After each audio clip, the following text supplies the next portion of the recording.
But I don't think that finding gospel hunger or Christ figures I don't think that's all that important. Okay, you found a Christ figure. What now? Who cares? Do something other than tell me that cloud looks like an elephant, which is what finding Christ figures often is. He died with his arms stretched out. I guess he's a Christ figure. And this justifies 2.5 hours of our time. How? Tell me why the fact that you can point to this vaguely similar kind of image of Christ and Iron Man. Tell me why this justifies Iron Man. And I've never really gotten an answer for that question. I don't think that there is one.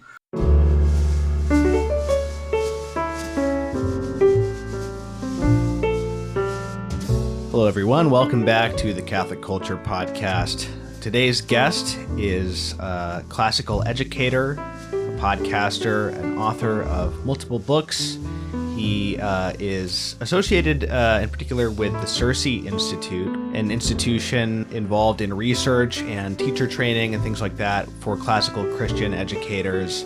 And I had their founder, Andrew Kern, on this podcast a couple of years ago. That was a very popular episode, actually. Joshua Gibbs, today's guest, is also the host of a podcast that I've been enjoying for the past year called Proverbial. He discusses in each episode a different proverb, not just biblical proverbs, but wise sayings in general. Highly recommend checking that podcast out. But today we're here to talk about his new book, Love What Lasts, How to Save Your Soul from Mediocrity. And it's kind of amazing how much this book jives with what I'm trying to accomplish on this podcast. So I'm really happy to have Joshua Gibbs on. Thanks for coming on, Josh. Thank you very much for having me. Yeah, like I was saying when I was reading the introductory material, maybe your first chapter of the book, and you were sort of saying what the purpose of the book was basically to help people who have a sense that they could be using their time better on, especially with regards to works of art or cultural activities in general. Let's say I grew up. If you read my first book, How to Be Unlucky, I have never hidden the fact that. I was deeply in love with popular culture, top 40 music from a very young age. And part of the reason why I wrote Love What Lasts was because I wanted to convince myself and sort out for myself why exactly I need to spend my time better. So it's not, the book is not like I hope nobody would take it this way, some kind of finger wagging at everybody out there.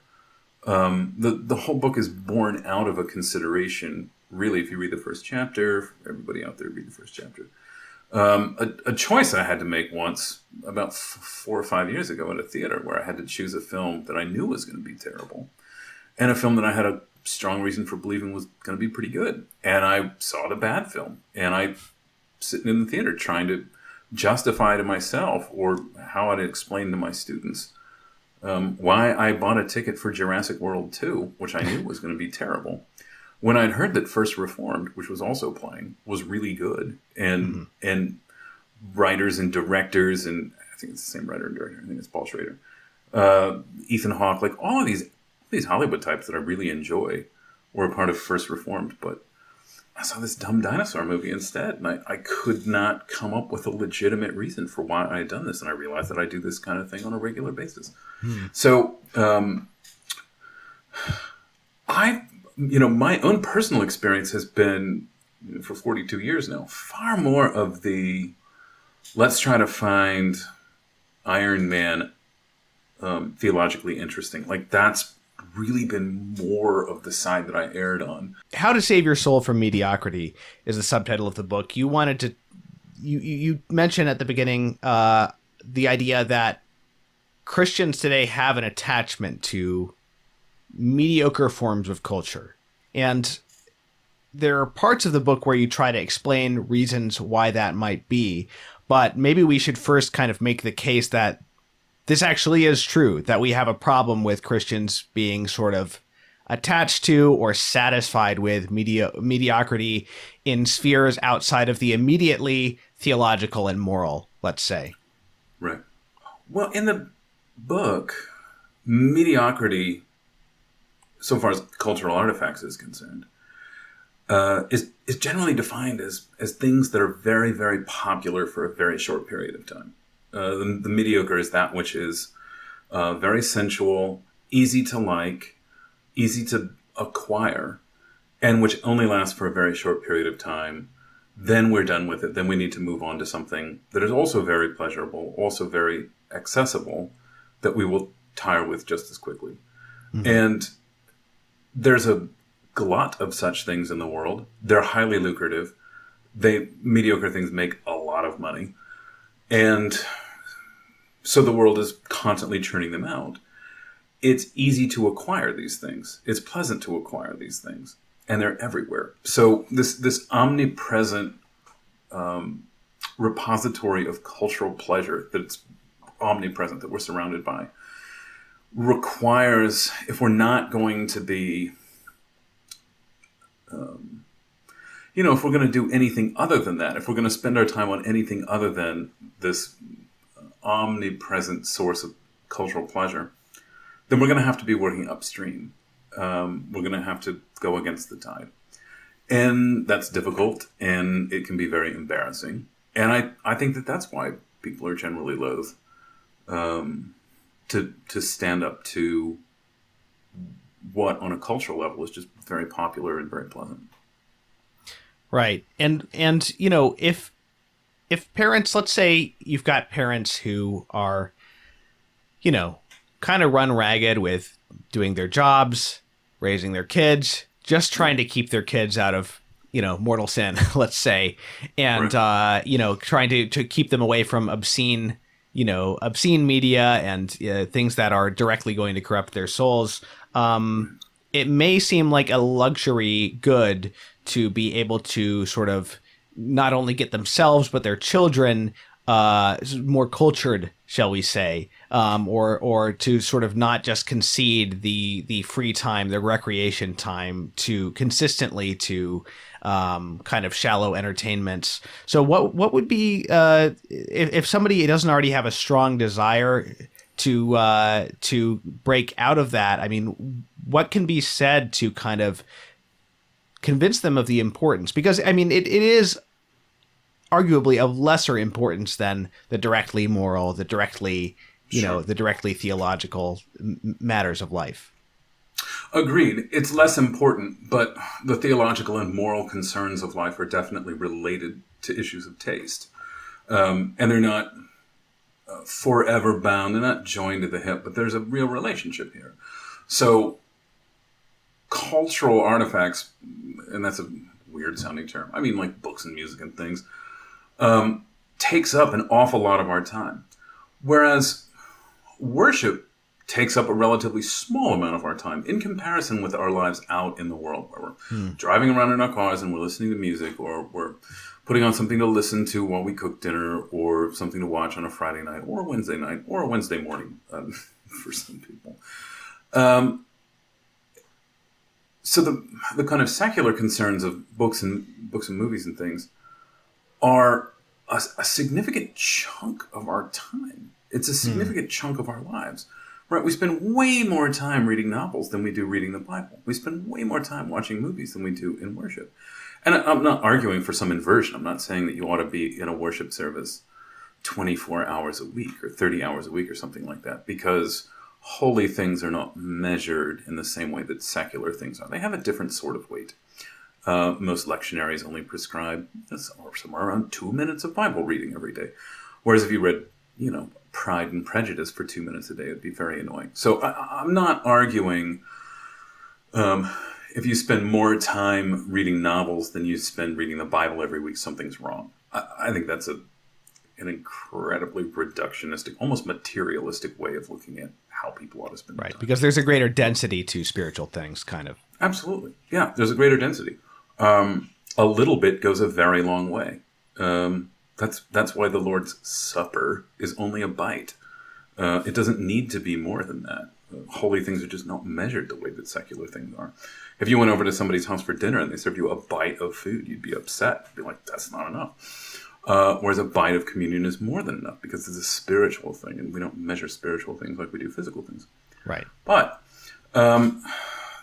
so while there's there's a difference between the importance of cultural artifacts, books and movies and things, and worship and morality and theology and that sort of thing. I do think that they end up having this kind of reciprocal relationship. And I think that the more contented a person is with shallow books and movies and things, the more content they'll be with shallow theology. I think that the more of your time you spend on books and movies that are not worth revisiting, that you'll be embarrassed to say that you read 20 years from now, the more compromised your ability to accept and contemplate profound theological truths, I think the more that's diminished. If you're not strengthening the health of your intellect in the way that you spend your time, books and movies and things, then theology is just not going to be worth it. If you never develop an ability to love books over the course of your whole life, if you only ever really have one-night stands with books, I think you're far more likely to have a one-night stand in the real world if you never learn how to love something for a very long time. And so, yeah, it's more important that you're faithful to your spouse than that you have good taste in film, obviously. But I don't think that these things are completely unrelated. Yeah, so I come at this from a musical background, and I never really bought into the typical conservative discussion of the morality of music. Speaking here not about lyrics, but just about music, simply speaking. Okay. I never bought into the kind of quasi-Platonic reading, well, this rhythm represents this emotion, and this rhythm is inherently sexual, or this mode causes this state of character. I just don't think there's really great evidence for that taken outside of our associations or the words that are put along with things. Obviously, they do have a physiological effect, but that's sort of a state that is not specified morally. That music puts us into. But there's still dangers to just regularly to developing a taste for mediocrity, right. and so the case that I would make is positively for music, let's say instrumental music in particular, is that it teaches us something about contemplation. It teaches us something about interior silence. It allows us to go beyond words, which is what the beatific vision is going to be, and allows us to sort of get beyond what our own intellects can encompass, at least in a discursive way. In a negative sense, I would say, the music that I would say is bad music is music that doesn't support that kind of engagement. So basically, if it doesn't support that kind of engagement, then then why would anybody make it? Why would anybody listen to it? Well, it's necessarily being made and listened to for lesser forms of engagement. Not all of those will be immoral. It might be, a type of dancing that's not morally objectionable, for instance. But the less there is for deep engagement, the more likely it's going to be used in, let's say, I'm listening to this music for the emotional attitude that it projects, the kind of emotional self-indulgence where I am retreating into myself, not in a contemplative way, but kind of, instead of listening to the music, focusing on the actual qualities of the music, I'm kind of just focusing on my own emotional response to it. I'm not really listening at all. And so that's not exactly a healthy habit to be in, on a daily basis. So that's the kind of the argument that I would make about music in particular, where it's not a directly moralistic one, but it's more the overall dynamic of what are we doing? Are we actually listening, or are we sort of indulging the subjective? Right. Yeah, and I think that's an entirely fair point.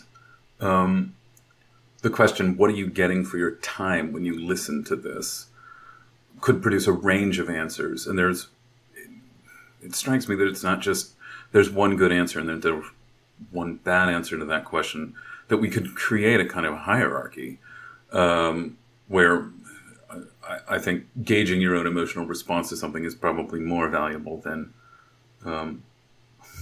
just listening to something because it's pleasurable.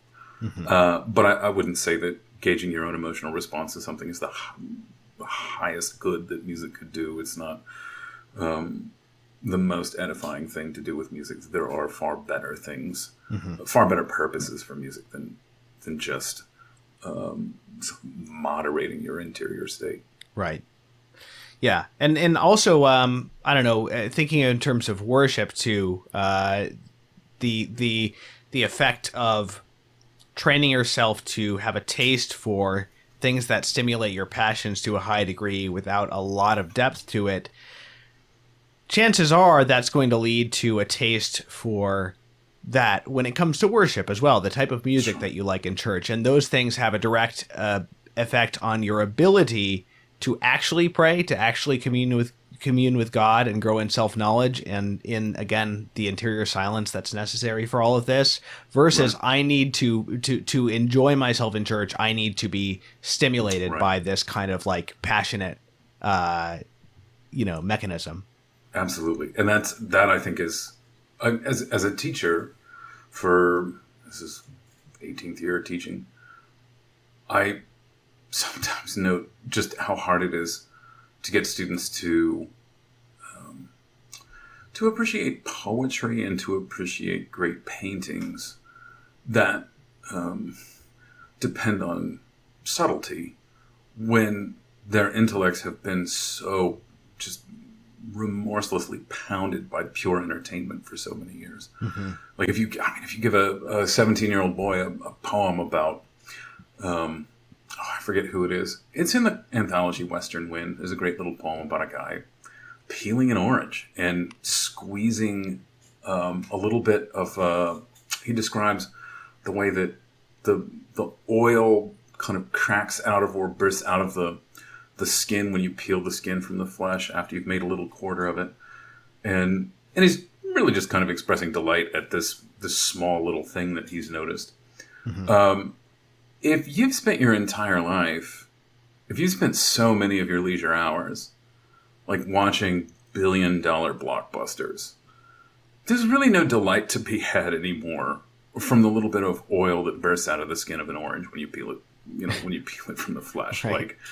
Like, man, I've seen robots destroy New York, and you're trying to show me the skin of an orange coming off? Like, get real. No one cares about that. Right. And the same is true, and I talk about this in the book. The same is true of teaching art history. 16 years ago, 15 years ago, early days of my career, my students look forward to art history days more so than almost anything else. And I would give them a slideshow of neoclassical art or, show them 12 different romantic paintings or something like that. And they were glad for a break from class, but they also just enjoyed looking and talking at paintings. But Instagram has kind of acclimatized us to like pictures that are sexy or funny. And if they're not sexy or funny, a lot of modern people don't know what to do with an image. And the idea that you would just gaze at an image for 2 minutes or 3 minutes and then it would look better after 3 minutes and that you'd see more after 3 minutes. They've had experience looking at images for about half a second, and they move on from an image before they even get bored with it. Like, they don't even allow themselves to get bored with it. One of the only ways that you're ever going to make, something of a great painting is by allowing yourself to get bored with it and then generating new interest in it after you get to that point. Seeing beyond your own boredom, not letting your own boredom become the absolute standard by which you spend your time. So, I think this is like a purgative stage. It's like a purgative stage in art contemplation. That's right. That your interest in something has to bottom out, and at the point that it bottoms out, you get to this binary decision where you're either going to run away from it, or you're going to try to find something interesting about it. Right. And because smartphones are just an immediate escape from boredom the second that we feel it, most people anymore they're not allowing themselves to think through boredom, right? So I think the example I give in the book is like in the checkout line. You're in the checkout line, and it's boring to stand in the checkout line. And 20 years ago, if you get bored in the checkout line, you can either get angry that you're bored, or you can just start looking at stuff. Like, you can look at the cart of the person in front of you, and you can see what they're buying. And then you can look at the person who's buying it. And you can try to square up, like, why this person is buying these things. You can look at the cover of all the magazines. You can read all the title, all the little article titles. In Cosmo magazine or in Time magazine. You can look at the cover of Time magazine. Probably just somebody's face. You get bored with that? You've just got that there. Like, there's just nothing else. And so you have to make these things interesting. You have to look at them until your mind does something other than just be bored. And I think that's where a healthy mind comes from. A healthy mind wants to see beyond the surface of things. It's not dismissive of the surface, but it wants to see beyond the surface of things. And that takes time. And it's just not time that we're willing to spend on images anymore, which I think ultimately just makes you more shallow in the long run. Yeah.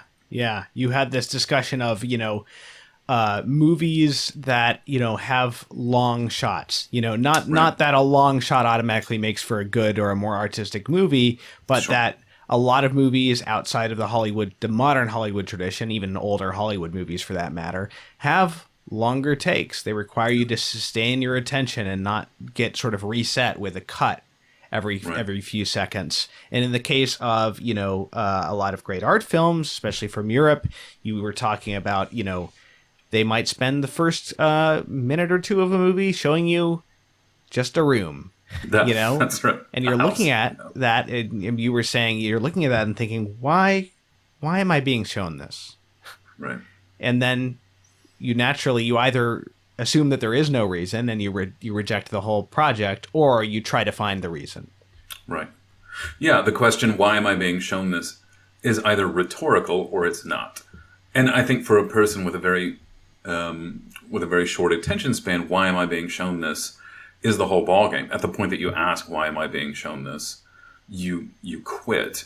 Whereas somebody with just a human intellect that hasn't been squashed by pleasure and entertainment, why am I being shown this, is an honest question. And it's one that you think that you could probably answer if you spent a minute or 2 minutes actually thinking about why you're being shown this. Right. Yeah. Have you ever come across people who are very smart, very sophisticated, philosophical thinkers who somehow have just bad taste when it comes to pop culture? Not in a moral sense, but that's something I've observed on occasion. Like, this person, when he's up in his head, is doing really well, and then when he's just sort of engaging on the more cultural, emotional level, he hasn't developed his taste. It's like this weird dichotomy. Yeah, I have, now that you mention it. That's not something that I've put a lot of thought into, but absolutely, yeah. A couple of people I've met and talked to, even friends with, come to mind.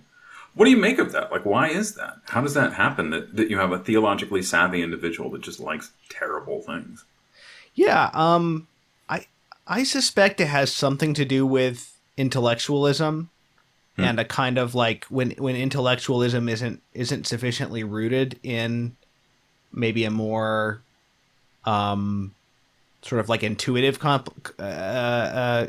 contemplative experience, then that there can be this kind of weird dichotomy. And then you might either say, well, now it's time to turn my brain off, I'm going to watch this. Or you might say, well, I'm going to use my intellect, which is so brilliant that I can actually project all of these brilliant things onto this movie, which really doesn't have. That's something I've seen too, like where the person is very interesting and what they seem to enjoy about art is not so much what's there, but sort of like their interpretation of what the artist could have been thinking, and all of these things that really put way more onto it than the work itself can honestly sustain.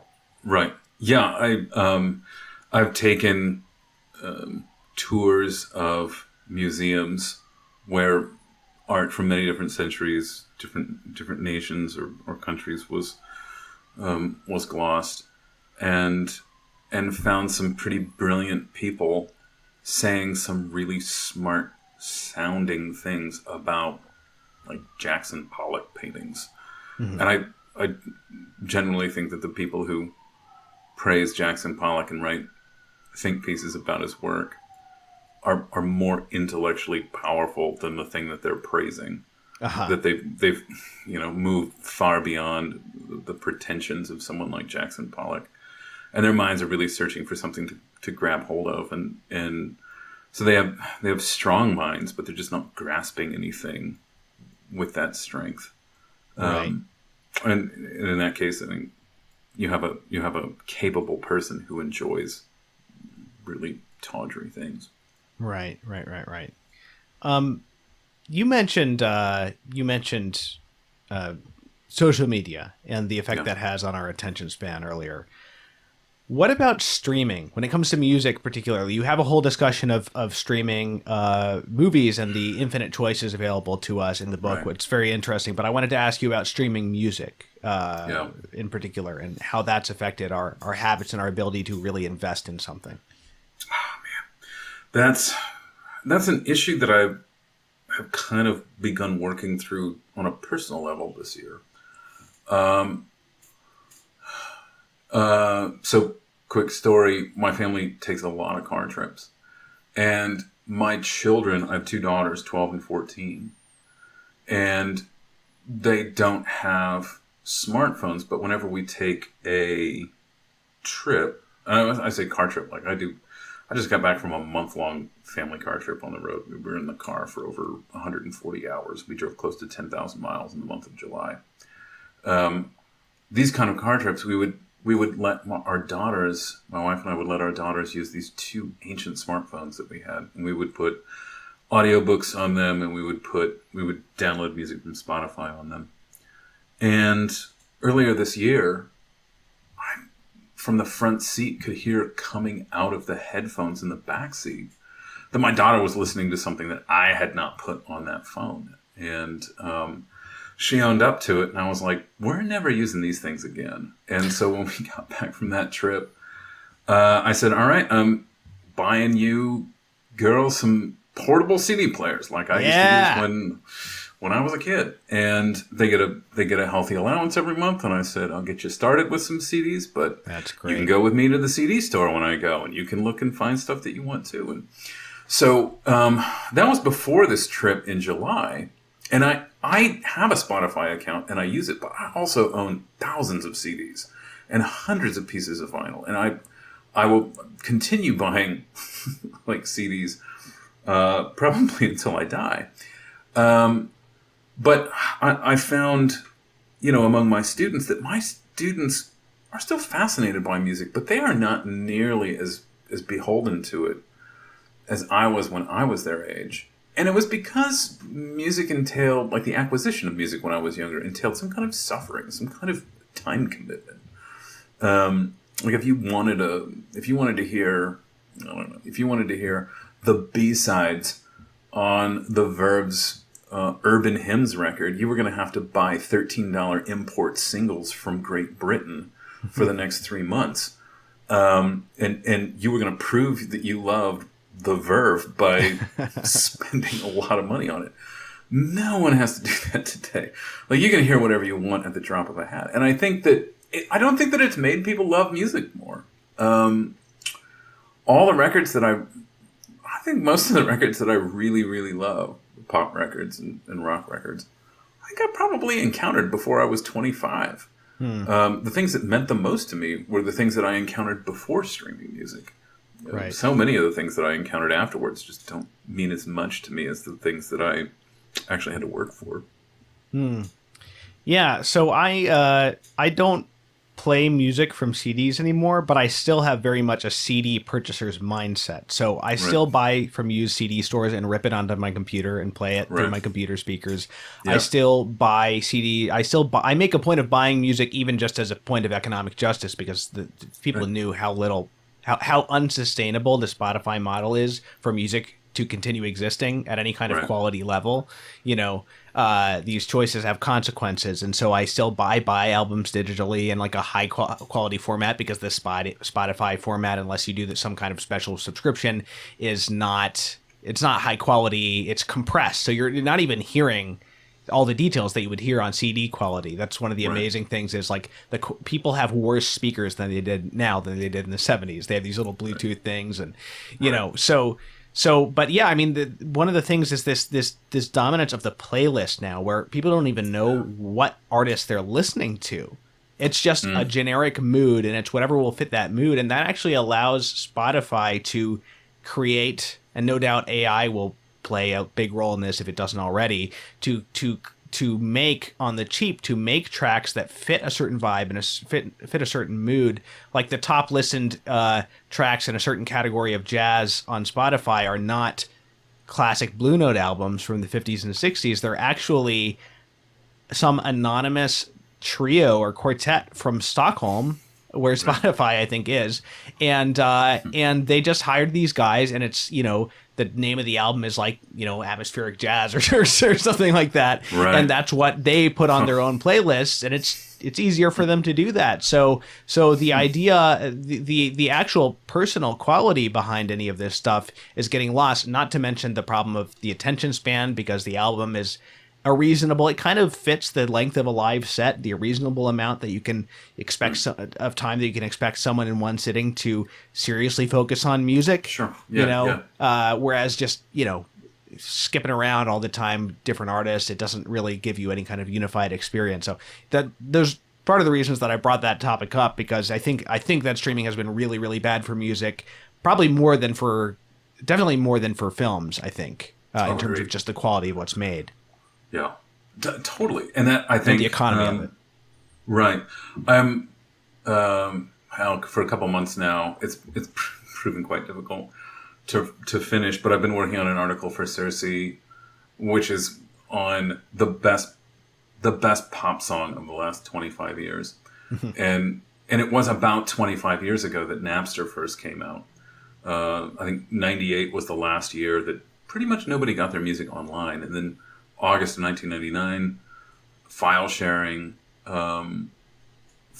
became a common thing, which made the single the preeminent art form in terms of music.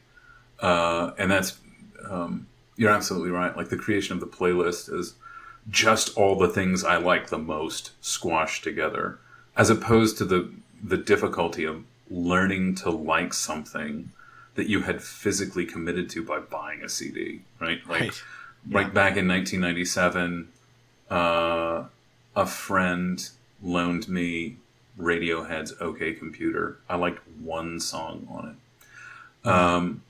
It probably took me 15 years to get to the point where I liked every song on that album. But I did. Never would have happened with Spotify, right? With Spotify, it just makes it too easy to pluck out your 2 or 3 favorite songs and mix them with two or three of your favorite songs from a different record. And there's no sort of, you know, patient approach to learning to like something. It's all instant gratification. On the topic of instant gratification, probably my favorite, if I can just read a little passage from your book. This is, let's see, is this chapter 2? Yes, this is chapter 2. Let's see. The most frequently used word in the marketing of mediocre foods is crave. Mediocre foods are ones that people suddenly and desperately want. The need to fulfill this type of desire is why many fast food restaurants stay open all night, satisfying customers who saw a commercial at 2 a.m. during a rerun of a competitive dating show. Likewise, prior to the era of streaming, record stores stayed open until midnight to sell the latest albums by Eminem and Britney Spears.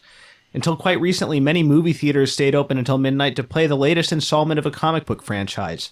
However, there has never been a midnight premiere for a movie wherein Anthony Hopkins wears a top hat. And restaurants which stay open all night are not selling a lot of buttered peas or green salads after midnight. The creators of gleefully ephemeral things have no respect for time, and thus mediocre things are not meant to be enjoyed at a proper time of day. There is no right or wrong time to consume something which was made to be obsolete in 12 months. It must be enjoyed soon, now, quickly, before our interest in it dries up. The desire for mediocre things is not governed by reason, which is why mediocre things are the ones which are sold in the dead of night through the window of your car. The purchase of a fast food chalupa can bear an eerie resemblance to a purchase made from a drug dealer. Yes. It's just a great point. I mean, connecting this question of time with mediocrity. You even have this great essay that I read recently on this. I think it was on the Cersei Institute website, or maybe it was somewhere else, about the idea of creating like a quasi liturgical calendar for your film viewing throughout the year. Right. No, for sure. Yeah, that was very interesting. Yeah, I think that was sort of something that developed unintentionally. I would say somewhere around 6 or 7 years ago, maybe a little bit longer. It wasn't something that I set out to do. It was one of those. Well, it's become a kind of like lowercase t tradition of watching certain films at certain times of the year, and I realized that I was doing this kind of before I decided that I wanted to. It was more like a recognition that this kept happening, and as soon as I recognized that it just kept happening, I realized that the movies that I was watching on particular days of the year or times of the year were my favorite movies, and so I was rewatching them, but they were also like becoming my favorite movies because I had this time set aside every year to watch them. So I think that the maybe one of the first films, like the most rigidly observed tradition is in the way of film viewing I have is I only watch my favorite movie, which is The Grand Budapest Hotel, on one day of the year. I watch it on New Year's Day. I watch it every New Year's Day. I think this year is going to be the 9th year in a row that I've watched it on New Year's Day. But I, in the beginning of that, I always like to be very careful about how often I indulge in my favorite things. My favorite album of all time, of any sort, is George Winston's December. And I only listen to that record between Thanksgiving Day and New Year's Day. I will not listen to any of it any other time of year. And that's a way of sort of acknowledging that I have a problem with overindulging in things that I like, and overindulging in something's the fastest way of getting sick of it. And there are these things that I really love that I don't ever want to get sick of. And so the only way that you can keep yourself from getting sick of those things is by, very carefully moderating your consumption of them. Right.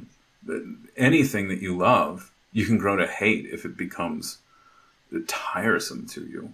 But it might become tiresome if you just milk it for all the pleasure it's worth over and over and over again until it's absolutely dry of meaning. Right. And there's some experiences, too, that are just so... I mean, some movies are so great that you want to watch them again immediately.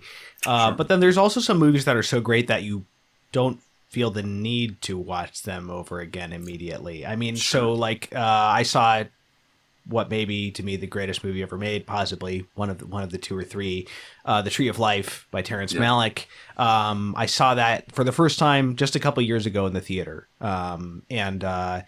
And it was a retrospective of his work that was playing in Queens, and I really look forward to watching that again. I'm going to discuss it on my film podcast at some point, but I also kind of just want to see it. I almost would like to only see it ever in a theater. Sure. You know what I mean? Right. So I do have the Blu-ray, haven't watched it yet. Yeah. But I think it's about to start up again at a theater downtown, and I will probably go see it at that point because it's just the ideal way to experience it. Now, tell me why it's the ideal way to experience it. Like, what is it about the theater experience? It can't just be a tech issue, right? It's not just because it looks better. Like what else is on the line? Well, for that movie in particular, I mean, I think seeing things in theater is great in general, but for that, there are movies that, for me, are more worth going out to see in theater rather than watching on my own reasonable sized TV at home. For that movie in particular, it's just such a visual feast that it's really worth seeing on the big screen. And I certainly wouldn't want to watch it on my laptop, for instance. There's other movies that are maybe more dialogue driven or more plot driven or something that are great movies that I don't really care if I see it in the theater. But you're right. There are some other aspects besides just the size of the screen and the sound system, like the fact that you're less likely to pause and get up and use the bathroom, or you're less likely to make comments to your friends while you're less likely to check your email in the middle of it. And these are all things that are very easy to do sitting at home watching a movie, especially if you're by yourself. So yeah, that is a good point. And the communal experience, the fact that you're sitting in a dark room, everything is conditioned for this experience. But in the case that I mentioned, it was really because of the visual qualities of the film that I was saying that. But also because I don't feel the urge to watch it more often than I can see it in a theater in New York City, which is I like that. Yeah, which isn't good. that rare. Because the movie is so rich and so heavy. I mean, it was a very intense experience seeing that movie for the first time. I still have only seen it once. And yet I remember it very well. I've seen clips of it since then. And yeah, it's just such a powerful work that, and it's also the type of movie that requires such an investment that it's not easy to just sit down and watch it on a whim. There are great films like I could see myself. I can sit down and watch a Frank Capra movie on a whim, and those are really good movies. And I can sit down and watch even something like Babette's Feast if I was in the mood for it. But a movie that's a few hours long, and to me, tied for the greatest film of all time, Andrei Rublev and The Tree of Life. Those are not easy films to watch either, and that's certainly an aspect of it. But there are also films that, like, you can just live for a long time on them, which is something that you talked about in the book. Totally. Yeah, I know what you mean. I back in the late 90s, very early 2000s, I saw Paul Thomas Anderson's Magnolia in the theater, and when I walked out of the theater, I think I was only 19 at the time. I said that's probably the best movie ever made. And I waited months for it to come out on video, and when it came out on video, I watched it 2 or 3 times, like within the first week it came out. And it was, it was somewhere between adoration and study. I was writing a lot of short fiction at the time. I thought it was just a miraculous film as a human drama, which is the kind of short fiction I like to write. Just people disagreeing with each other. I thought it was amazing. And I married 17 years ago. I have not seen that movie since I got married. It's been 17 years since I saw it. And I would still say, if it's not the greatest movie of all time, it's certainly the greatest drama of all time. Wow. I don't know that I have a strong desire to see that movie again. I am perfectly content to just talk with friends about it. And to discuss it and to think about certain lines and certain images and the motivations of the characters. I mean, I probably will watch it some other time in my life, but and that is how people used to experience art prior to recording. That's so true. Yeah, especially performing arts, right? Yeah, good point. Very good point. Yeah, like you're only going to see a ballet once in your life. I mean, the average person's you're probably not going to see, Casablanca more than once. You have no anticipation of seeing it on TV or on renting it on video when you saw it in the theater in 1942. It's like one and done, like probably never going to see it again. That's interesting. Although it's also interesting that people back in the day, in the heyday of theaters, were watching way more movies probably than we do now. I mean, they were watching double features, triple features. That's kind of mind-boggling. Yeah, it is. Like 6-7 hours in the theater. Yeah, and it was just something you did on the weekend. Yeah, I wanted to come back to the question of how Christians engage with culture. You have a really interesting sort of like taxonomy that you go through with the whole sort of ideology of cultural engagement as being this necessary part of evangelization. So what do people mean when they talk about cultural engagement in the sense that you're critiquing? I think that cultural engagement has come to mean the Christian knowledge and understanding of popular culture as a means for presenting the gospel. So cultural engagement is Christians making the sort of movies that secularists will come and see and respect, or Christians understanding the high watermarks of secular culture and writing think pieces about them in a way that proves that they've got some kind of savvy that will be impressive to secularists.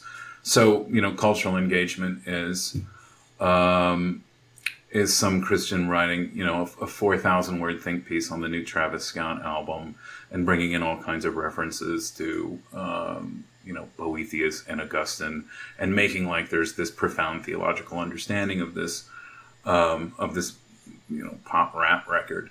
And that there's a certain kind of secularist out there who's going to see that Christians are engaging with the culture, and they're going to be impressed at how much they know. Sort of like, the cool dad impresses his son's friends by his knowledge of what's hip. I think there's a lot of Christians who believe that spreading the gospel actually works like the cool dad who impresses his son's friend. And that's often what cultural engagement means. Right. But there's these different brands of cultural engagement, and the one that I hadn't given as much thought to that you talk about in the book is you talk about the worldview analyst versus the sympathizer. So the sympathizer is the what you were just discussing there. True. Where it's kind of everything, this hunger for Christ, or this as you put it, romanticized brokenness. This shows human brokenness, right, and therefore is valuable. Is in all of these forms of entertainment, no matter what kind of crazy things are in there. And the worldview analyst is a guy who doesn't necessarily find things to approve of. In fact, he may well be overly critical of things that he shouldn't be. Sure. But he enjoys the process of seeing everything, whether it's worth seeing or not, and analyzing and showing exactly where they went wrong, and all the bad things about it. And that he thinks that by this, after the fact kind of, analysis and diagnosis, he's kind of dispelling the effect that these images are having on him in a kind of an immediate way, and that there's something kind of very vain and arrogant about this approach to culture as well. So can you talk about that a little bit? Yeah, that strikes me as the other side of the coin, from the sympathist, as I call that person in the book. As I write about in chapter 1, growing up in a largely Reformed community, there were far more worldview analysts than there were sympathists, although I think one easily gives way to the other sometime in the 4 or 5 years after the World Trade Center attacks. And but I think that as a classical educator, both of these things are very problematic to me. And the problems that I express in the book about both of these positions are really born out of personal experiences as a teacher where I've encountered both of these.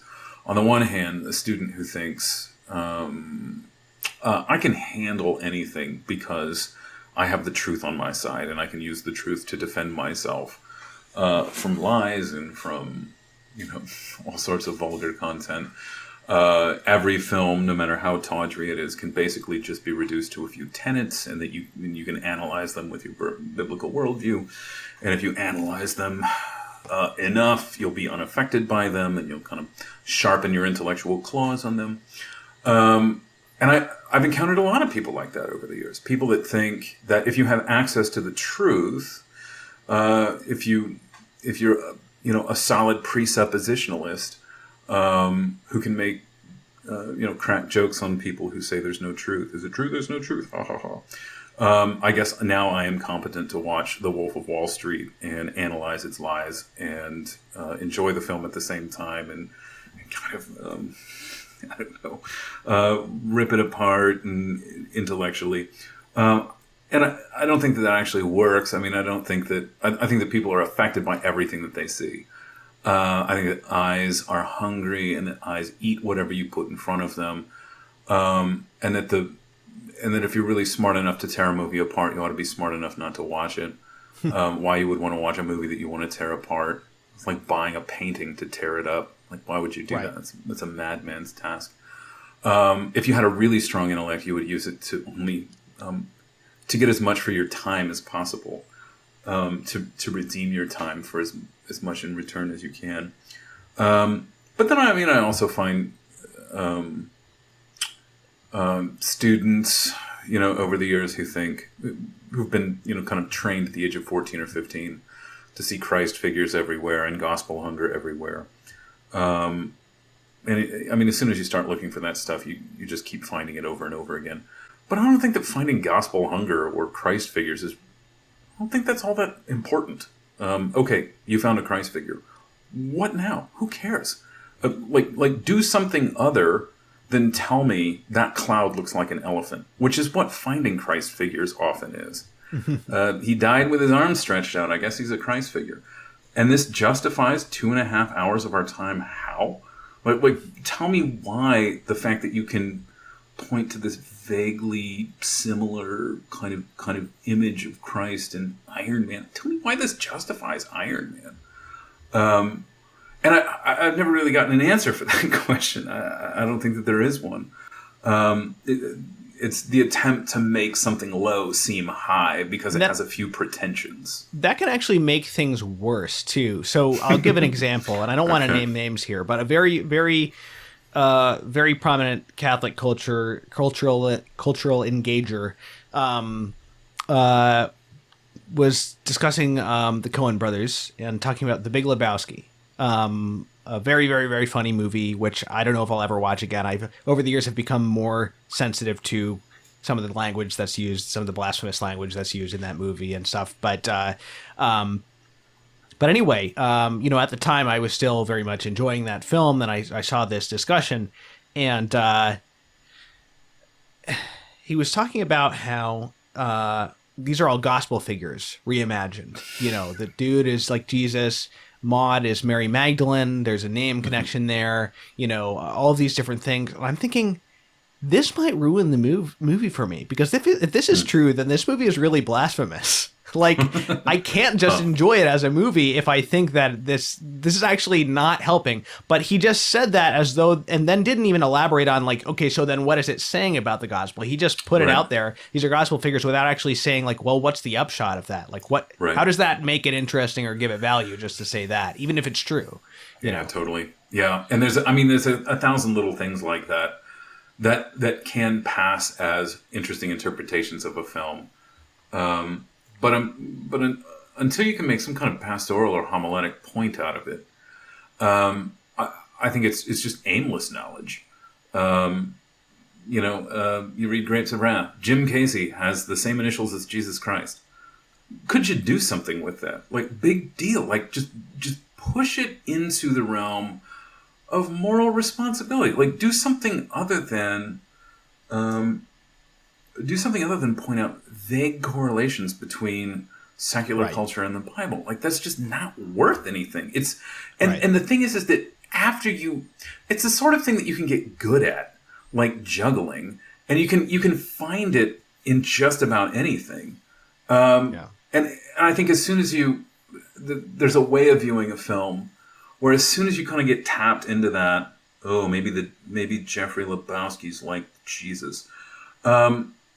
That you just can't stop doing it when you're watching a movie. You're always looking for some interesting thing to say about it. And I think that that's its own kind of really terrible way of engaging with art. The person whose primary interest in reading anything or watching anything or listening to anything is, what interesting thing can I say about this when it's over? When I'm walking out of the theater a week from now at book club, what kind of things can I say that will impress other people about it? And I'm guilty of that. I used to do that. I used to work for this film review website called Film Fisher. And I often went to a theater, went to a new movie thinking, what interesting things can I say about this? And it made movies a very unenjoyable experience. I don't think that I understood them. The movies that I saw very well, the ones where I was kind of composing the interesting review in my head before the movie was even over. And I feel very glad to be done with that and to be at the sort of place where I would much rather watch a movie that's been recommended to me by someone that I trust, and to more or less turn my brain off when it starts and to watch it 4 or 5 times over the course of 10 years, and then to have something to say, about it, as opposed to this need, to point out Christ figures 4 minutes after I walk out of the theater, which I used to do. Yeah. There's another aspect to this too, and we've touched on it already, but what about the idea of an excessive focus, even let's say Christians discussing good movies, an excessive focus on themes or messages, as opposed to like an engagement with the art form of film as that particular art form and its formal qualities and the images and how it affects you in that way. I mean, is there something that's limited about Christian cultural engagement in that sense? A certain kind of Christian cultural engagement, I would say. I don't know that it's everywhere. I don't know that it's the only kind of Christian cultural engagement out there. But I do think that particularly within evangelical Christianity, there's a desire for everything to have a good message. There's an exoneration of anything that has a good message. Right. No matter how wild, no matter how daffy the movie actually is. Or just mediocre. Or just mediocre, yeah. When you get to the end, if it's, don't steal, love your parents. It has a good message. I think that that's one of the many pitfalls that confronts the modern Christian who's looking to talk about movies, or who's recommending a movie. Like I don't want to pick too much on them, but having the teaching in classical Christian schools, one of the first things that many students tell me when they recommend a movie to me is it's clean. Mm-hmm. Have you seen, I don't know, 80 for Brady, Mr. Gibbs? It's very clean.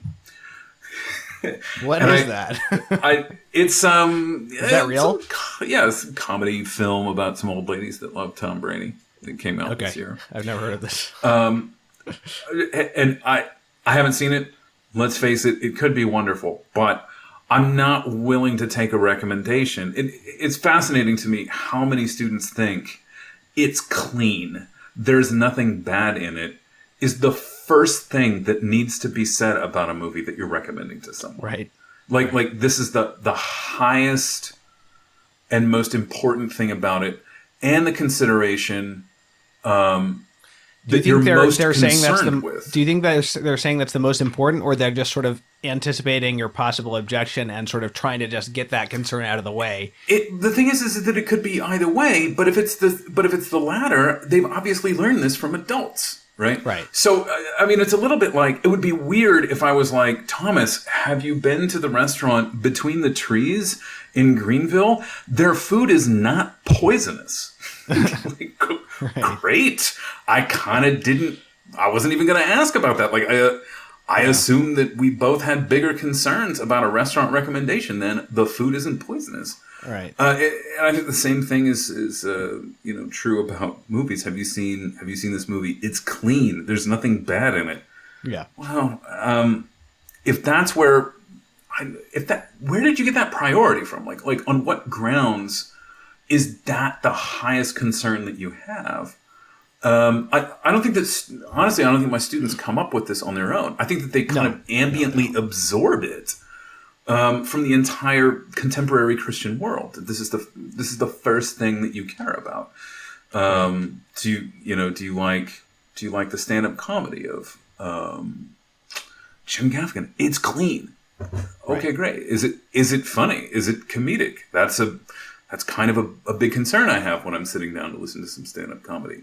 The fact that it's clean is a auxiliary concern. Like there's issues of truth and goodness and beauty that I'm more concerned with than, yes. He doesn't use 4-letter words. Like if I'm really in the mood for comedy, I do have other concerns than just whether it's appropriate for 12-year-olds. Yes. I wanted to bring up some of the major categories you use to discuss these issues in your book. Yeah. This idea of we've talked a lot about mediocre things, but also these categories of the two things that are worth spending your time on: uncommon and common things. Yeah, uncommon and common things are uncommon things are sacred things and holy things, but there might also be things that endure for centuries, things that offer some knowledge of the transcendent, things that don't go away. Brandenburg concertos, Homer, Virgil, things that no one assumes are ever going to die from the face of this earth. Like Homer's just going to be here forever. Virgil's going to be around forever. Bach's going to be around forever.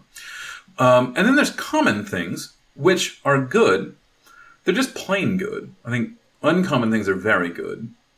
Common things are secular things. They're worldly things. They're average things, normal things. And heaven and earth are not naturally at war with one another. Heaven and earth are made to be friends. Secular and holy things are made to be friends. They're made to be compatible with each other.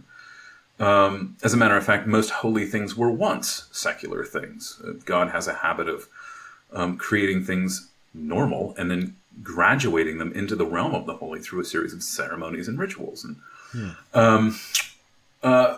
but these two things, the common and the uncommon, have a good relationship with each other. They ought to. We ought to think of them as having a good relationship with each other. They are man and God. They are heaven and earth. They are the 6 days of the work week and the Sabbath on which we rest. Right. And one of the major ideas of the book is that common things and uncommon things work together in a kind of harmonious relationship, and then it's mediocre things that are a kind of cancer that corrupts our ability to enjoy both common things and uncommon things. I don't think that common things corrupt our ability to enjoy uncommon things. I don't think that earth turns us off from heaven. I think earth, rightly understood, works with heaven. It works alongside heaven.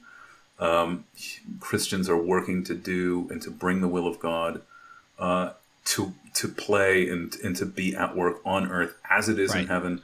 There's something about earth that yields to heaven kind of naturally, which is why the virgin birth of Christ is not unnatural. It's a miracle. It's a fulfillment of nature. It's not a war with nature. But it occurs to me that this theme is Tolkien is very concerned with this theme, actually, of this relationship.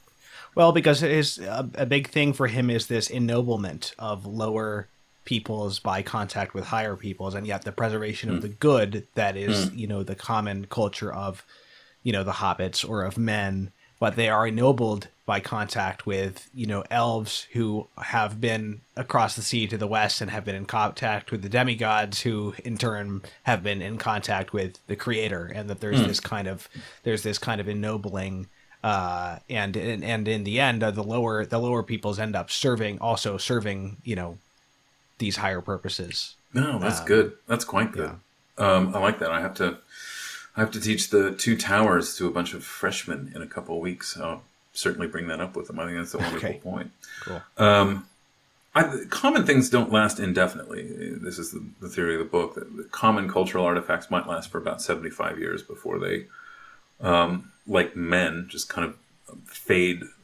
They lose their potency. They lose their... they kind of lose their attachment to the earth. Is that because they're less good, or is it because they're less universal? I don't know. I think common things are apt to fade away because their goodness is a lower sort of goodness that's not... it's more tied to its time. Yeah, that's right. It's more tied to its time. It doesn't have... I think you're right to bring in the concept of universality. There are some things that'll make sense to Americans born in the 20th century that really won't be all that meaningful to people by the 22nd century or 23rd who don't live in America, or who live in America, but society has moved on in terms of the styles and trends and fashions and concerns and the ways in which both virtues and vices are considered.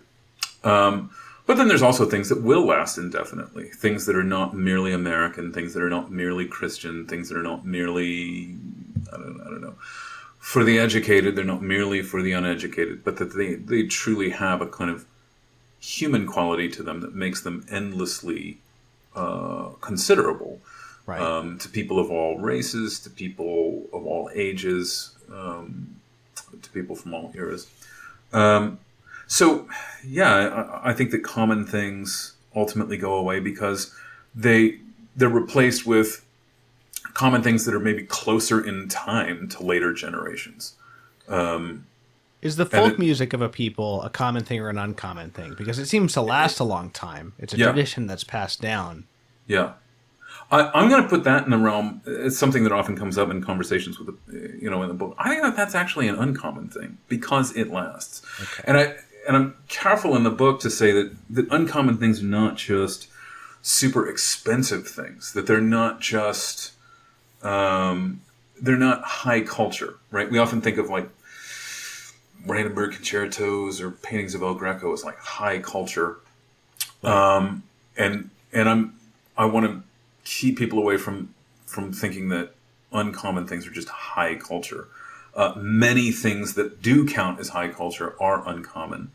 But I think that there's a lot of traditions that are associated with various holidays that kind of enter into the realm of the uncommon. Like there are foods that you would only serve at Christmas time.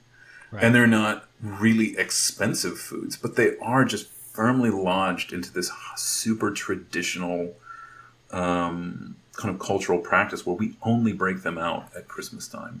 And I do think that those things are uncommon, even if they're cheap. Like they don't have to be super expensive. They don't have to be made in Italy to be uncommon.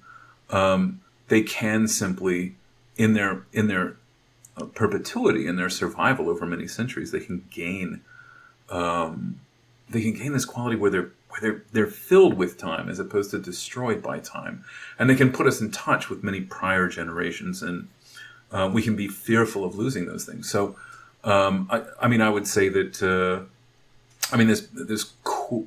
The example, one of the more effective examples given in the book is the kind of quilt that's not all that expensive to make, but which becomes extremely valuable over the long haul of time. It becomes an heirloom.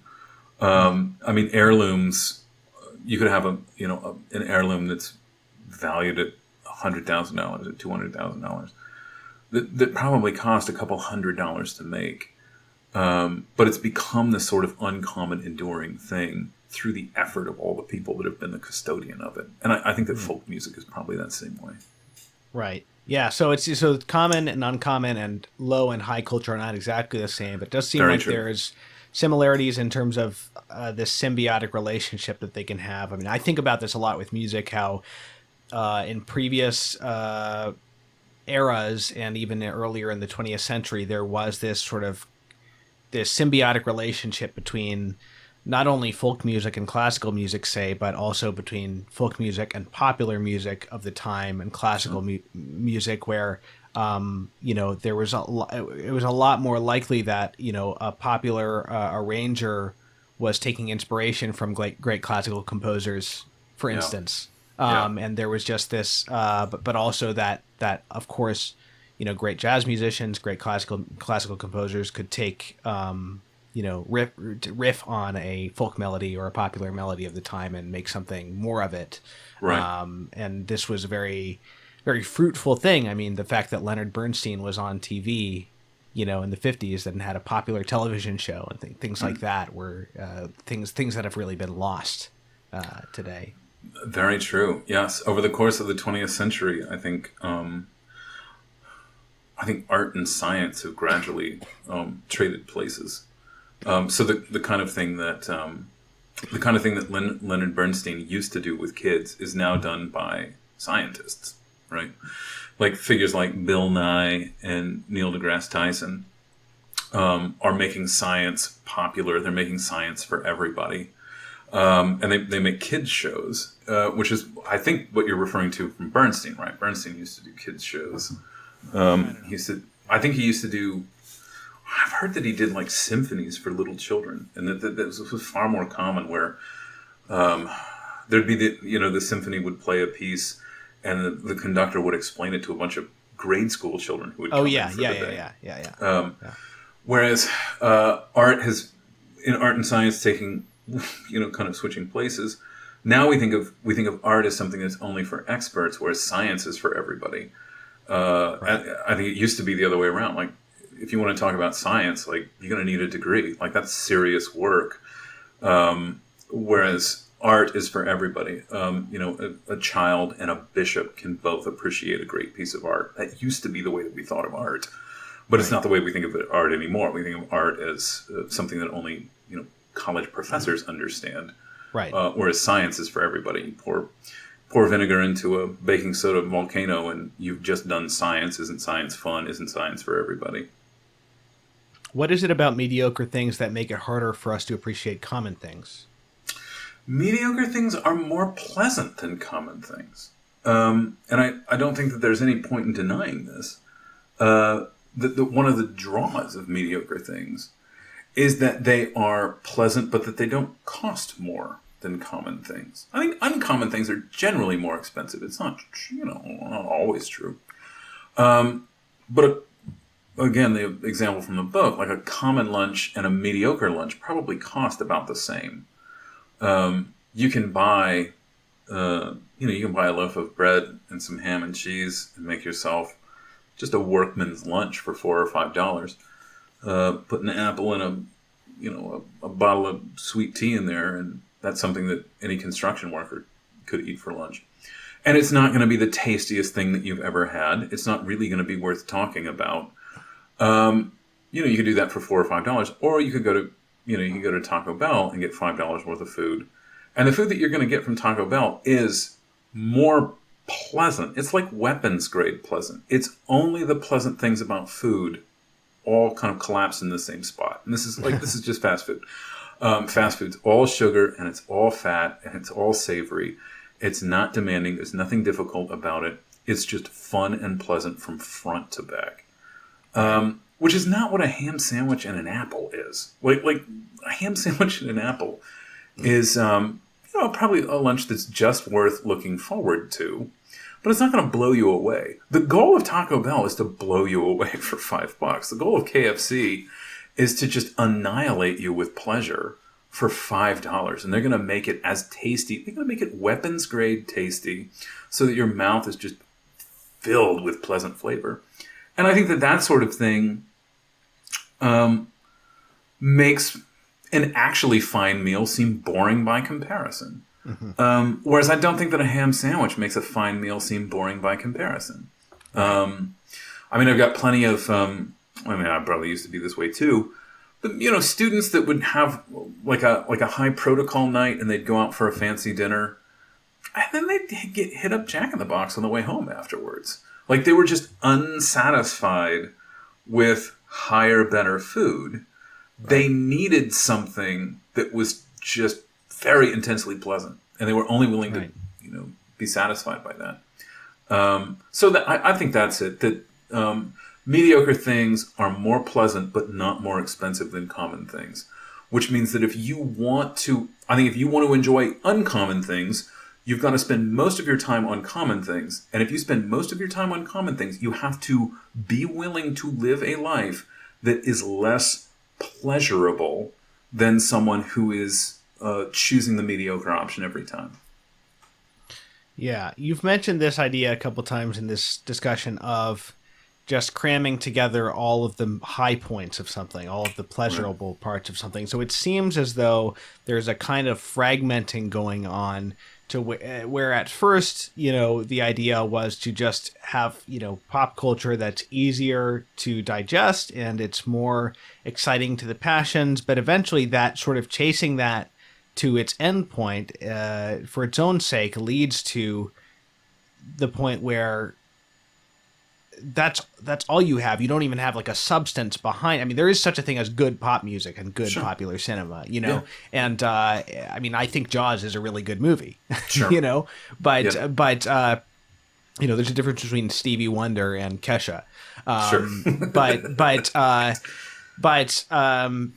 When you chase that pleasure for its own sake and there's nothing behind it anymore, you end up getting this fragmentation of experience to where people might just even skip through a song. I mean, I used to do this in my heavy metal days, and as a teenager, I would sometimes just skip through a song just to get to the part that part is the part that really sends me, man.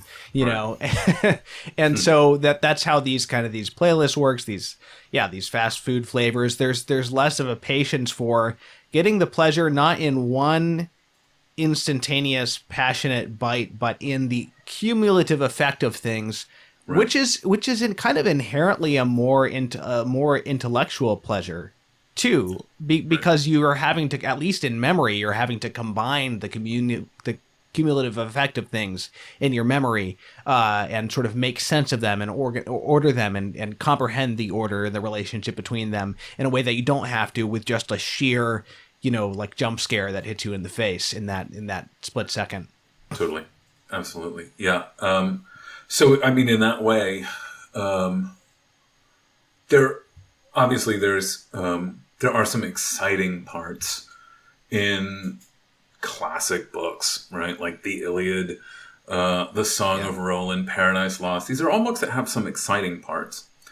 But the exciting parts in these books are often won at the expense of something a bit more difficult that leads into it. So Paradise Lost is not a book that is bereft of anything exciting. It's not a book that's totally lacks anything which is comical. Like there's some funny parts, there's some sad parts, there's some thrilling parts. Like it has all of these things. But it spaces these things out in a way that really more reflects human life. Like my life has some funny parts, my life has some pleasant parts, some exciting parts. But it's also got days and days where I'm just getting up and going to work and then coming home. And I think that exciting things, the sort of exciting mediocre things that have largely taken over American culture in the last 20 or 30 years, try to reduce the thrills of Paradise Lost or Homer, or reduce the thrills of friendship, or reduce the thrills of marriage, to this kind of discrete experience, and then just blow it out of proportion, so that there's really no kind of intellectual labor that's required. There's no kind of preparation that's required. It's just pleasant from front to back. And like you even get this, like a great thing to do is do a side-by-side comparison of Star Wars from 1977 with any of the Star Wars films from the last few years, maybe Rogue One excepted. It used to be that when characters traveled from one place to the next, they would have a little conversation with each other while they're on the way. That kind of thing doesn't really happen anymore. There's no conversation between here and there. Characters in one scene are like, we need to go to this planet, and then the scene cuts, and they're pretty much in that planet the next second. There's no contemplative gap that the audience receives in order to kind of consider what they've just seen and build up some anticipation for what's coming next. It's just boom, exciting thing, boom, exciting thing, boom, exciting thing. I'm increasingly enamored of a kind of like rawness that you had in popular movies in the 70s and maybe the very early 80s, where people talk more like real people. It's not just endlessly quippy. Or the humor, it feels more natural and more, it feels like something that somebody might actually say, in a conversation. There's moments like that in Jaws, for instance. There's a bit in The Empire Strikes Back, I guess that's, I don't know, early 80s, that just delights me, which I noticed on my last viewing, which is where Han and Leia are arguing in a hallway as like the Hoth base is being evacuated. Yeah. And I just noticed for the first time that there's these people who are trying to get work done, like getting stuff out of this base, like squeezing around Han and Leia as they're taking up space in this, in this hallway arguing. And it's not something that calls attention to itself, but I finally noticed, and I just love that you see these guys just kind of like having to sidle around this awkward argument that's happening in the hallway. Yeah. There's just those little touches that, I don't know how much thought was put into it, but there's this touch of reality to it, Yeah. Yeah, a lot. When you're talking about that rawness and dialogue from the 70s, the first thing that comes to mind is Woody Allen's movies. A lot of the black and white ones from the 70s, which certainly have scripts, but the scripts seem open to little bits of improvisation and editing, and the way that the characters communicate with each other is it seems studied but not overstudied. Like this, Woody Allen was paying attention to the way that people talk, but he wasn't enslaved to the way that people talk. So he could make the characters sound like they were in a film, and there is a kind of elevated speech, but neither is it just a series of one-liners. And I think that's maybe what you're referring to. This kind of overly polished script that doesn't seem to bear much resemblance to the way that human beings really talk to each other. That leads me to a question I have for you. And one of the things that is a little scary, I guess I don't interact a lot with non-Catholic teenagers these days. I have a lot of nieces and nephews, and that's about it. But one thing that I'm hearing from people who are, have more interaction with Zoomers is that there is a fear of making an effort. There's a fear of being emotionally sincere, and that these things are all considered kind of cringe and to be avoided. And you see it in the movies today where, just to go back to sort of the Marvel movies or even the new Star Wars movies, where there's this constant kind of self-referential humor. So you even see this in The Chosen, which has its good points and also its bad points. You can't just let a serious moment sit. You can't sit with a real serious emotion. It always has to be broken up with a quip or a joke or some kind of ironic self-referential moment. So what do you think is going on there, where there's like this lack of vulnerability, where people are uncomfortable just sitting with something serious, and something always has to be something noble, a noble moment has to be, or a heightened moment has to be brought down to a certain level very quickly? I suspect that that's just a reflection of the way that social media tends to organize human interactions anymore. Everything's turned into a meme. Yeah, everything's we're constantly being observed. We want to be constantly observed, and silence is embarrassing. Contemplation is dull, and so empty space just has to be filled up with sound of some kind. And so, the sort of silence that might naturally ensue, when a friend experiences a tragedy, is leaves us so open and alone and vulnerable that it has to be filled with distraction of some kind. And so I think, the self-reference that you're referring to is probably nothing more than distraction. It's let's get away from the uncomfortable thing and revert back to a place where we're more comfortable, which is levity and humor and the sort of things that, social media has so inclined us towards for 15 years now. Is there kind of like a self-protection from the tragic nature of life going on, especially of modern life? I don't know if I would. I don't know that I would make that a distinct function of it. I think that's probably more timeless and universal. There may be very modern manifestations of it, but that strikes me as something that's never really going to go away. That's something that most people are.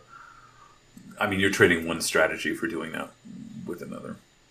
Right. Okay. We were talking about common and uncommon. There's another pairing that you make in the book, which is more of a dichotomy, and that is the special and the holy. Could you talk about that a bit? Yeah, the special and the holy. Mediocre things are really not like uncommon things or common things. Mediocre things, and blockbuster films do make for a convenient example, aim to be better than all others. I think that's what you want when you go to a blockbuster. That's what you're hoping for. You're hoping that this one is better than the others. You're hoping that this one is bigger than the others. You're hoping that it's funnier than the others. You're hoping that the explosions are bigger than the last time. And this is true also, even in more mundane situations, like when you want to throw a special birthday party for your kid. Like, if you want to throw a special birthday party for your kid, you view yourself as being in competition with your kid's friends. You want your kid's birthday party to be better than their birthday parties. You've been to average birthday parties before, but I want one that's unlike those. And that tends to be the way that special works. Special is unlike other things and has a kind of competitive relationship with them. Mm-hmm. Two things cannot be equally special in the same way. Two things can be equally holy in the same way, though. And holiness is a way of setting one thing apart from others. It's just what sanctify means, to set apart. But setting holy things apart from common things is not a contention with common things. The 6 days of the work week are not problematic in a way that the Sabbath solves. It's not like the 6-day work week is bad and the goodness of the Sabbath balances it out. There are 6 non-holy days of the week, and the fact that they're not holy doesn't mean that there's a problem with them. The not holiness of not holy things is not problematic. Now, if a thing is damned, that's a problem. But secular things are not damned. Things that are not set apart aren't damned. They might be waiting for salvation. They might be on the cusp of revealing God in a special way, or in an unusual way, I should say. But special is competitive, right? Special always wants to gut the special thing that came before it. Right. We want to have special marriages. We want to have special parties. We want to have, we want the decor of our homes to be special, because we don't want to be like other people. We want to be exclusive. The special thing is exclusive. It calls attention to itself. Whereas that's not the way that holiness works, right? Like, holiness is endlessly repeatable. Special is not. Special is like vampiric. One special thing sucks the specialness out of the last special thing. Whereas holiness doesn't do that. Like, a priest can walk around with holy water and bless 6 tons of produce if he wants to. And it's not like the 7th ton of produce is less holy than the 1st ton. It's not like holiness has to be kept small. On the Feast of Theophany, Orthodox priests go out and bless entire lakes and rivers and oceans. And it's not like decreasing the specialness of, the tiny little bucket of holy water that you have in the name of the church just because you went out and blessed the Pacific Ocean.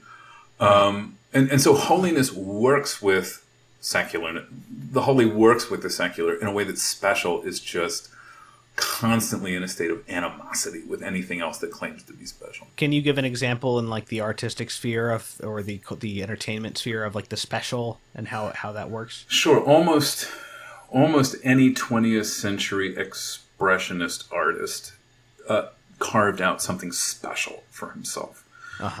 So Jackson Pollock did the splatter thing. You can't. Barnett Newman did the zip thing. You can't. Kandinsky had his own thing. Rothko had his own thing. He took floating squares. You can't have it. And if you do floating squares, that piece of pizza was already licked. Somebody else already claimed it. Only one person gets to do floating squares. Whereas that's not the way that a Pieta works. 100,000 artists can all do a Pieta, and nobody looks at a Pieta and says, it's already been done before. No one looks at a Madonna with Child and says, unoriginal. These are not things, these are not art styles that lay claim to something in an exclusive sort of way. They're participating in something that's ancient. They're participating in something that's transcendent. And they're trying to embody that transcendence and to give people access to it. Whereas so many of the artists that have made paintings that sell for $100 million in the last couple of years at auction, they all want to be the only one who, and they all kind of only can be the one who. Whereas when I think of my favorite artists, I think the greatest artists, Caravaggio, Diego Velázquez, El Greco, there's a distinction to their style, but they're not possessing it in a way that refuses imitators. Right. If you can do a decent rendition of Diego Velázquez's Water Carrier of Seville, you're an amazing artist. If you can do a decent approximation of Jackson Pollock's Great Rainbow, you're a hack. You don't have anything good if you can do a decent impression of Pollock or Kandinsky or Barnett Newman or Mark Rothko. But if you can do a convincing if you can do a convincing Caravaggio, you're a world-class artist. And in that way, like Caravaggio and El Greco and Velázquez, who are like my three favorite painters, are kind of welcoming to an artistic community. They offer themselves as ones who can be imitated, those who can be a guiding light for others. But that's not what Franz Klein is doing. Franz Klein took big black streaks, and you can't have it. And I think that that's just how special works. I got it, and you can't have it. So do you think a successful experiment is one that can be replicated, so to speak, in the artistic world? In other words, it doesn't stay an experiment. It becomes a technique, a norm that people use in different ways? To some extent, yeah. I think that if an art student, spent several years just doing imitations of El Greco has a really, really distinct style. You can spot it a mile off. That, when that kind of art student got out into the world, if he was just doing replicas, or if he was just trying to do El Greco versions of everything, and he was just borrowing every single distinct, unique thing about El Greco's style, I think that he's probably not going to get all that far. People are doing that with Wes Anderson right now. There's Wes Anderson memes going around where they try to replicate his style in their own lives for a TikTok thing or whatever. Right. And I think that Wes Anderson's kind of brought that on himself. He's become too obsessed with style. He's too well-funded. We just did an episode on him trying to make sense out of the last decade of his career, and we were talking about exactly this point. Yeah, I think after the Grand Budapest Hotel, everything he's done has left me a little bit cold. Okay. I think early stuff is magnificent, endlessly rewatchable. But yeah, something happened after the Grand Budapest Hotel where feels a bit dead inside somehow. Yeah, it feels like a little hopeless. Yeah, it's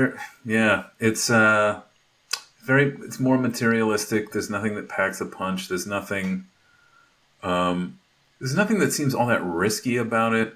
There's no great revelation. There's no moment of truth. And I think he's just got. Sorry, too much I didn't mean money to on his hands. get you off on a different track, but no. But anyway, I think he's easy to imitate.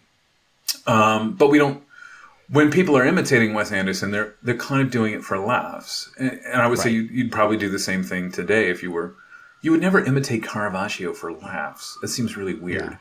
Yeah. You might imitate Mark Rothko as a joke. Right. But yeah, I think that things that last can be imitated in ways that people take seriously. Whereas if you imitate some kind of ephemeral thing, everyone knows that you're just, having a laugh. Right. Okay. Interesting. You talked a little bit about in the book too, I think, if I remember correctly, about the idea of special, like you mentioned a special marriage, like special as being I'm the exception to the rule. I can do things and they won't have the same effect in my life that it has in other people's lives. Sure. Is there a commonality between that and the kind of special we were just talking about in art and culture, or is it a different kind of dynamic? Yeah. I think that it's a kind of thinly veiled contempt for everybody else. If you want to have a special marriage, whose marriage do you want to be more special than? Do you want it to be more special than your friends? Do you plan on telling them that? Do you plan on telling your friends, my marriage is special and yours is not? If you need a special marriage, what's wrong with marriage such that yours needs to be special? What's wrong with children such that yours need to be special? What's wrong with birthday parties that your child needs a special one?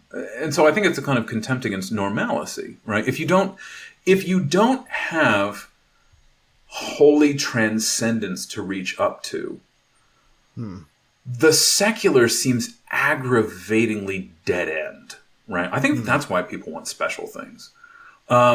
If you don't believe that there's an infinite God to be joined with in the next life, and to begin to know that God in this life, man, your kid needs a special birthday party. Otherwise, it's all for nothing.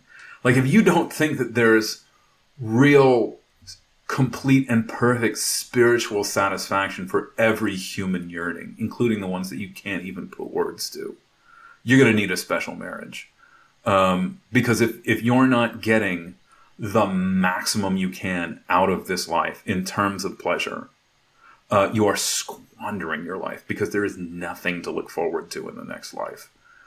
Whereas I think that people who do have a real robust hope in the life to come are perfectly content to just have a ham sandwich for lunch because they don't need this life to provide everything for them. They're content to wait, and they're not even going to try to get everything they can out of this life. So I think that I think our desire for special things has risen as our belief in holy things has declined, and that the more disenchanted or faithless we are in a life to come and in holy things by which I mean earthly things that manifest, reveal, and put us in touch with and commune with holy things, then you've got to have special things. But I think that there's nothing more aggravating to chase than special. It just refuses to last by its very nature. It's highly ephemeral. Right. And the second that you achieve something special, you've got to start eyeballing everyone out there who's going to use you as a standard of special that they have to triumph over. And you can just expect embarrassment in the mail. Right. Joshua, I really enjoyed reading your book. It made me want to go back and read your earlier books. It's just such a entertainingly written, challenging piece of work. So thank you so much for coming on the podcast. Thank you, Thomas, for the invitation, and thanks for those kind words on the book. All right. Is there a website you have that people can go to aside from I'll link them to the book itself on the Circe website? Yeah, gibbsclassical.com is my website. And I teach classes online, and I do conferences online, and I do consultations online. So I'd say gibbsclassical.com is the best way for people to reach me. I have a mailing list where I keep people updated on speaking engagements and appearances and new work and that sort of thing. Excellent. Thanks a lot. You're very welcome.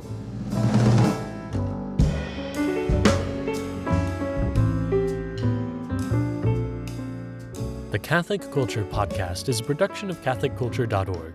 Check out our other podcasts, including Way of the Fathers, an early church history podcast hosted by Mike Aquilina, Catholic Culture audiobooks bringing to life classic Catholic writings, and Criteria, the Catholic film podcast, featuring deep analysis of great films from a Catholic perspective. You'll find all of this, as well as Catholic news, commentary, liturgical year resources, and much more at CatholicCulture.org.